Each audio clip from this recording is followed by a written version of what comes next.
स्वागत है दोस्तों आपका मेरे चैनल कार वैल्यू सर्विसेज में। दोस्तों मैं नितिन लेके आऊँ आपके लिए फिर से एक यूनिक कंटेंट। मेरे दोस्तों आज मैं आपको बताने वाला हूँ हाइब्रिड स्टीयरिंग के बारे में। अब आप बोलोगे यार ये किस नई चिड़िया का नाम ले दिया है।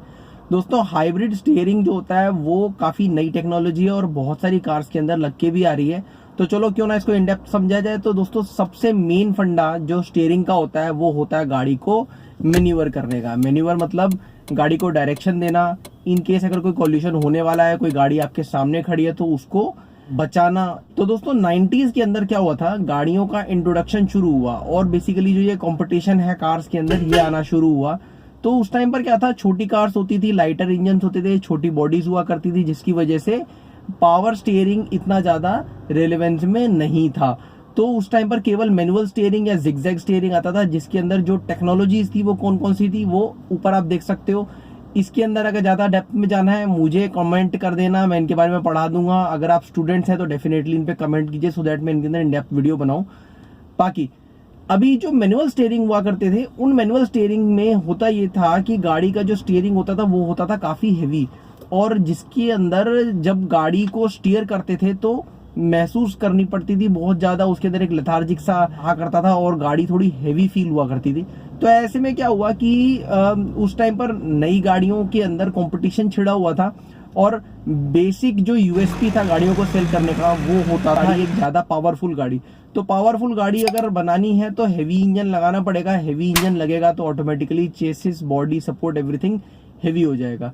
तो इस कंडीशन में क्या होता था, जो मैनुअल स्टीयरिंग होता था वो गाड़ी को और भी ज्यादा लेथार्जिक बना देता था, और इसकी वजह से जो गाड़ियों का एक कंपैशन है वो हमेशा लग्जरी के साथ में, लोगों के साथ में डील किया जाता है। तो वो जो चीज थी वो कंपैशन खत्म होता जा रहा था, बिकॉज गाड़ियों को ड्राइव करने के अंदर अगर आप इतना लेजी फील करेंगे, थकान महसूस करेंगे, तो ऐसे में उस गाड़ी की सेलिंग ऑटोमेटिकली कम हो जाएगी। तो जो ड्राइविंग एक्सपीरियंस है उसको बढ़ाने के लिए मैन्युफैक्चरर्स लेके आए पावर स्टीयरिंग। ठीक है, अब पावर स्टीयरिंग के बारे में बताता हूं। हमारे मार्केट के अंदर केवल दो तरीके के पावर स्टीयरिंग अवेलेबल है। पहला पावर स्टीयरिंग आता है हाइड्रोलिक पावर स्टीयरिंग। तो जो स्टार्टिंग में इंट्रोड्यूस किया गया था वो हाइड्रोलिक पावर स्टीयरिंग था, जिसके अंदर गाड़ी जो होती थी उसके अंदर हम एक हाइड्रोलिक फ्लूइड का इस्तेमाल किया करते थे, और हाइड्रोलिक फ्लूइड को एक पंप होता था जो कि गाड़ी के इंजन से ड्राइव लिया करता था, और ड्राइव लेने से वो पंप वर्क करता था और हाइड्रोलिक फ्लूइड को प्रेशराइज करता था। तो जब हम गाड़ी के स्टीयरिंग को लेफ्ट मोड़ते थे तो एक वॉल्व खुलता था और वो वॉल्व इस फ्लूइड को लेफ्ट साइड में डिलीवर कर देता था, जिससे कि लेफ्ट में टर्न हो जाती थी। और जो ड्राइविंग एफर्ट है वो एफर्ट हमारे को कम लगाना पड़ता था, क्योंकि जो पंप है वो प्रेशर से इस फ्लूइड को धक्का देता है, जो कि लेफ्ट साइड में गाड़ी के स्टीयरिंग को मोड़ने में आसानी से हेल्प किया करता था। तो दोस्तों ये है बेसिक फंडा एक पावर स्टीयरिंग का, जो कि हाइड्रोलिक पावर स्टीयरिंग है। और हाइड्रोलिक पावर स्टीयरिंग सबसे ज्यादा फेमस भी हुआ, मैक्सिमम कार्स के अंदर आज तक भी फाइंड आउट किया जाता है। लेकिन कुछ ही समय बाद में, क्योंकि इसके अंदर एक प्रॉब्लम ये थी कि इसका जो मेंटेनेंस था वो बहुत कॉस्टली था, इसके अंदर लीकेज को चेक करना पड़ता था। सेकेंडली इसका जो फ्लूइड होता था उसको रिप्लेस करना पड़ता था टाइम टू टाइम। ये सारी चीजों के तहत इन गाड़ी के जो पावर स्टीयर थे उसके अंदर एक नई टेक्नोलॉजिकल सुधार आया, जिसको हम लोग कहते हैं ईपीएस। अब दोस्तों ईपीएस क्या चीज है? ईपीएस होता है इलेक्ट्रॉनिक पावर स्टीयरिंग, और ये एक ज्यादा सिंपलर इसके अंदर फंक्शन होता था, जिसमें कि एक सिंपल पावर स्टीयरिंग की मोटर को माउंट कर दिया जाता था आइदर आपकी गाड़ी के कॉलम पर या फिर आपकी गाड़ी के नीचे स्टीयरिंग रैक के ऊपर। तो दोस्तों इससे क्या होता था, ये जो पावर स्टीयरिंग की मोटर होती थी ये ड्राइव लेती थी आपकी गाड़ी की बैटरी से, और बैटरी से क्या होता था, जब हमने लेफ्ट में टर्न किया तो एक टॉर्क सेंसर लगा होता है। वो टॉर्क सेंसर सेंस करता है कि भाई किस डायरेक्शन में मैंने गाड़ी को टर्न किया है और कितनी तेजी से मैंने इसको टर्न किया, तो उसी हिसाब से वो उसको एनर्जी को रेप्लिकेट करता था और उतना ही करंट प्रोवाइड करता था मोटर को, सो दैट कि वो सेम वही मोमेंट कॉपी करे और गाड़ी को लेफ्ट और राइट में टर्न करने में मदद करे। ये होते थे बेसिकली ईपीएस के अंदर। अब बेसिक फंडा क्या है कि ईपीएस और हाइड्रोलिक पावर स्टीयरिंग ये दोनों होने के बाद में भी गाड़ी मैन्युफैक्चरर्स को हाइब्रिड स्टीयरिंग सिस्टम बनाना पड़ा। वो क्यों बनाना पड़ा वो हम समझते हैं।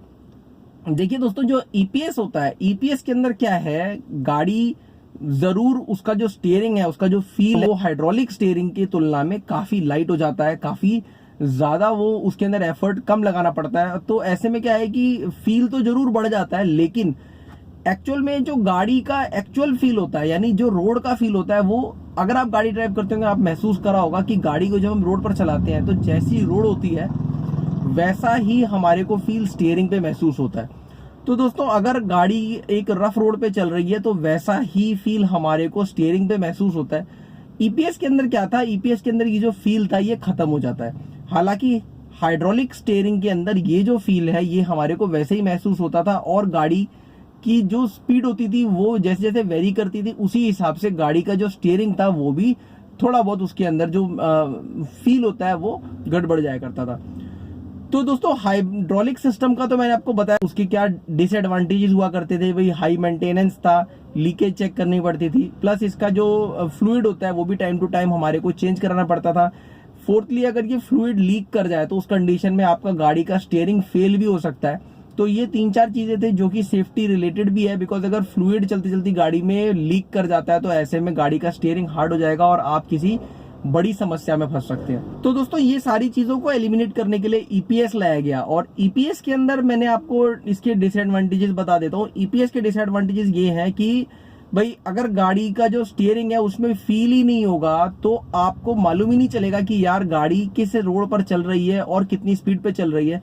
सेकेंडली इसको इलेक्ट्रॉनिकली कंट्रोल किया जाता है, जिसकी वजह से एट 40 किलोमीटर की स्पीड के बाद में जो गाड़ी का स्टीयरिंग होता है उसको नॉर्मल स्टीयरिंग ही कर दिया जाता है। उसकी जो मोटर होती है उसको स्टॉप कर दिया जाता है, बिकॉज 40 की स्पीड के बाद में गाड़ी की स्पीड इतनी तेज होती है कि ऐसे में अगर ईपीएस काम करेगा तो लाइट टर्न से भी गाड़ी बहुत तेजी से टर्न कर सकती है, क्योंकि मोटर उसको असिस्ट कर रहा है, और मोटर उस तरीके से नहीं असिस्ट कर पाता जैसा कि हम लोग उसको कंट्रोल करते हैं। तो इसके लिए क्या है 40, 35, 40 इस स्पीड के हिसाब से अलग अलग ओईएम अलग अलग उसको एक स्पीड देते हैं, तो उस चीज को वो डीएक्टिवेट कर दिया करता था। समझते हैं हाइब्रिड पावर स्टीयरिंग सिस्टम क्या है। तो दोस्तों पावर स्टीयरिंग हाइब्रिड जब बना देते हैं उसके अंदर ये जो पंप होता है ये इलेक्ट्रिकल होता है। तो दोस्तों इसका बेनिफिट ये है कि एक तो इसके अंदर सारी की सारी हाइड्रोलिक पावर स्टीयरिंग की खूबियां आ जाती हैं, और प्लस इसके अंदर ईपीएस के सारे किफायत आ जाते हैं।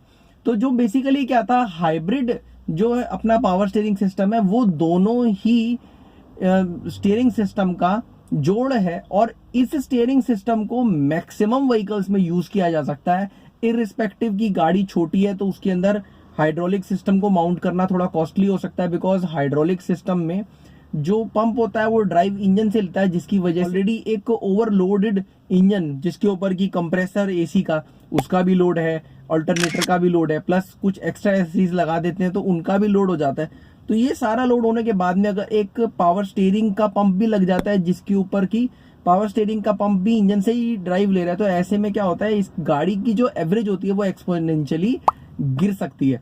तो ऐसे में क्या है कि ये लिमिटेशन आती है अपना हाइड्रोलिक पावर स्टीयरिंग सिस्टम के साथ में। और ईपीएस के साथ में प्रॉब्लम आती है कि बहुत बड़ी गाड़ी है या बहुत हेवी व्हीकल है, ऐसे में जब ईपीएस देते हैं तो उसमें क्या है कि ईपीएस डायरेक्टली ड्राइव लेता है आपकी गाड़ी की बैटरी से, तो उसको एक ज्यादा सॉलिड इलेक्ट्रिकल सिस्टम चाहिए होता है जो कि उस मोटर को उस लोड को बियर करने के लिए उतना इलेक्ट्रिक करंट सप्लाई कर पाए।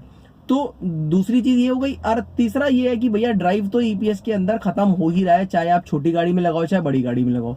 ये सारी चीज के पॉइंट्स को हमारे बुद्धिजीवियों ने एक साथ में कॉन्ट्रैक्ट करने के लिए, एक साथ में कोलाइड करने के लिए जो है हाइड्रोलिक पावर स्टीयरिंग सिस्टम बनाया गया है। तो हाइड्रोलिक पावर स्टीयरिंग सिस्टम बहुत सारी गाड़ियों के अंदर लग के आ रहा है, बहुत सारी बड़ी ट्रांसपोर्ट गाड़ियों के अंदर बढ़ के आ रहा है, तो ये सारी चीजों का हम लोगों को फायदा मिलने वाला है। अब ध्यान ये देना है कि भैया कौन सी गाड़ी में लग के आया है, वो चीज आपको कैसे पता लगेगी, उसके लिए वीडियो चैनल देखते रहें। आपको मैं इन गाड़ियों के थ्रू बता दूंगा कि भैया किस किस गाड़ी के अंदर ये पावर स्टीयरिंग सिस्टम हाइब्रिड वाला लग के आ रहा है। होप करता हूँ आपको मेरा कंटेंट पसंद आया होगा। अगर आपको मेरा कंटेंट पसंद आया हो तो प्लीज इस वीडियो को एक थम्स अप जरूर दीजिए, लाइक कीजिए, शेयर कीजिए, सब्सक्राइब कीजिए चैनल को, सो दैट मैं इस चैनल को आगे ग्रो कर पाऊँ। तो दोस्तों फिर से मिलेंगे एक नई वीडियो के अंदर, तब तक के लिए बाय बाय, टेक केयर, खुदा हाफिज।